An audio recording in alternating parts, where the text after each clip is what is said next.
નમસ્કાર, જેડએસ ટીવીમાં આપનું સ્વાગત છે। હું છું સંજય રાવલ। હવે આગળ વાત કરીએ તો મહેસાણા જિલ્લામાં એક બાદ એક અનેક ગામો સમરસના પંથે। મહેસાણા જિલ્લામાં વધુને વધુ ગામ સમરસ થાય તે માટે પ્રયત્નો કરવામાં આવી રહ્યા છે। તેના ભાગરૂપે અત્યાર સુધી જિલ્લાના ભેસાણા, કોચવા અને કડવાસના ગ્રામ પંચાયત સમરસ બનાવવામાં સફળતા મળી છે।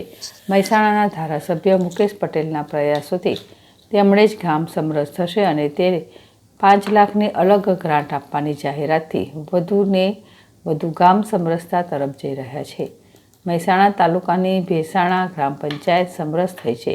ગ્રામજનોએ મહિલાના હાથમાં સુકાન સોંપીને અલગ દાખલો બેસાડ્યો છે। દક્ષાબા બહાદુરસિંહ ઝાલાને ગ્રામજનોએ સરપંચ બનાવ્યા છે। ગ્રામજનોએ ભેગા મળી ગ્રામ પંચાયતને સમરસ બનાવી છે। દક્ષાબા બહાદુરસિંહ ભેસાણા ગામની વતની છું અને ગ્રામજનો મને સાથ સહકારથી લાવ્યા છે અને સર્વસંમતિથી હું આવી છું તે બદલ ગ્રામજનોનો આભાર માનું છું અને ગામના જે પડતર પ્રશ્નો છે એ નિવારણ કરવા માગું છું।